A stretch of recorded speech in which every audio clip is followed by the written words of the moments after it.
We did say there was the one big election that took place in the great state of Kentucky, where I was calling it that night a Rand slide, where Rand Paul, who's the son of Congressman Ron Paul, literally ran away against in this primary against the establishment candidate Grayson, and won by a massive margin. And Rand Paul joins us now on our Newsmaker line. Rand, welcome to the program. Thank you for being with us. Good to be with you, Sean. Well, we appreciate. I got to tell you a funny story because it's funny because I actually like your dad, but I just have some disagreements with him, especially on some national security issue and some other issues. But I think libertarians on spending, on the size of government, I'm right in his corner on these things. I think he's right. So anyway, the night that they had the Republican debate in New Hampshire, I don't know if you know this story, there were a bunch of your father's supporters that were blaming me that he wasn't in the debate, and they were throwing snowballs at me and my producer.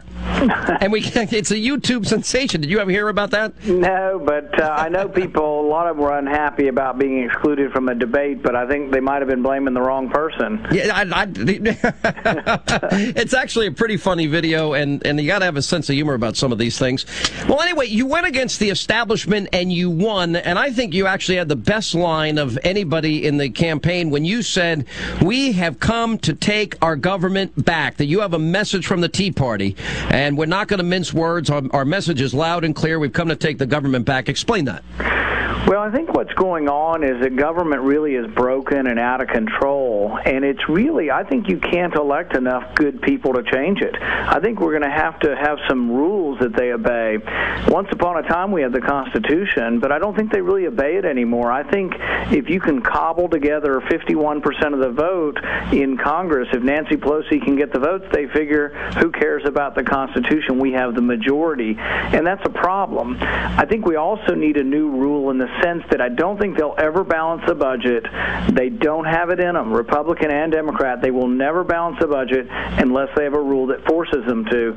We have that in 32 states. We've got it in Kentucky, and we make tough decisions. I mean, there's a big recession going on right now, and nobody likes it, but we look at every program. I believe this with all my heart, mind, body, and soul, that if we don't start balancing our budgets and we keep robbing from our kids and grandkids, we are going to rob them of the American dream. And I believe it's happening right before our eyes, and that's why I think this midterm election is probably one of the most important in modern history. I don't know your take on it, but that's mine. Well, and I think the thing is that we don't need to debate whether, we've always done it this way. What we need to say is, if we keep doing this, will there be such a calamity that we can't fund anything?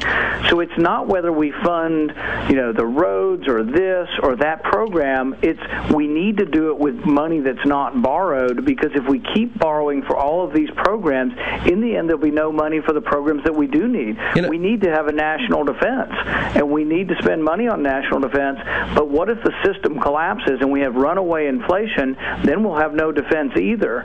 So we really need to get our house in order before we get to a calamitous situation. We don't want to have a point in time where we destroy our currency, and then there is chaos in the streets. It's interesting because I've often pointed out what we see happening in Greece. In my opinion, Rand, could happen here. You use the term calamity. This could be a calamity in the end. And for those that don't believe it, I have two articles. I'll get into this in further detail later in the program today. The National Health Service, which is Great Britain's nationalized health care system, they have an article out from last week that they're preparing to cut millions of operations. And the type of operations they're going to cut are hernias, joint replacement, ear and nose procedure, varicose veins, cataract surgery. Now, as I understand, you're a surgeon. I mean, that's right. What you do. That's not really, elective surgery in my mind. And the interesting thing is that once you accept the government's going to be responsible for everything, you accept that there's a monetary value for a person. And in England, there's a NICE commission. It's not so nice, but what they do is determine what you're worth in the last 6 months of life. Yep. And if you exceed that amount, which is about the equivalent of about $26,000, they just don't give you the money. They don't give you the drugs. You're just expendable at that point. But it's a decision the government makes on valuing life and what its dollar value is. And I don't think we want that in our country. Well, that's the death panel that Governor Palin talked about. There was a similar article in Reuters that I'll talk about later about soaring costs are now forcing Canada, which liberals often point to as the model that we ought to be duplicating with a single-payer system.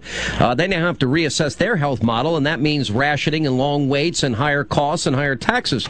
Let me ask you one philosophical question first, and because your dad is pretty much a libertarian, right? I mean, well, I'd say he's always been elected as a Republican, but I would say it depends on how you define libertarian. But if you define libertarian as meaning believing in very limited constitutional government, then I think that's a good term. Yeah, I'm not saying this isn't a pejorative. Many of my close friends are libertarians, and we have a lot of friendly discussions about some of the differences and distinctions we had. I think the one big disagreement I had with your dad when he was running for office, and you remember the debate and the line that he made about, the war on terror, and Rudy Giuliani and him got into it a little bit. That's probably an area that I would differentiate myself from a libertarian. But libertarians are certainly for constitutional government. They want smaller government. They believe in states' rights.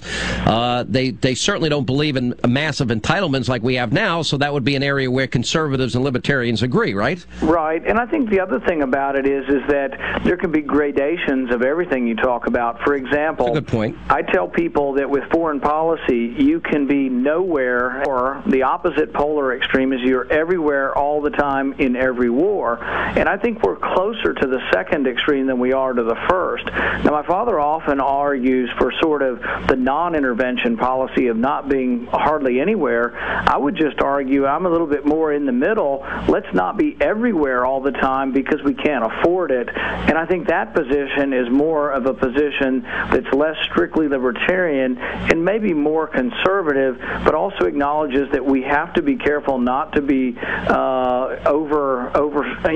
be beyond our supply lines in a way. I noticed in a speech once that you gave when you were describing your political philosophy, you said you considered yourself a constitutional conservative. How would you differentiate or distinguish that from either being A, a libertarian, or B, what I consider myself to be a Reagan conservative?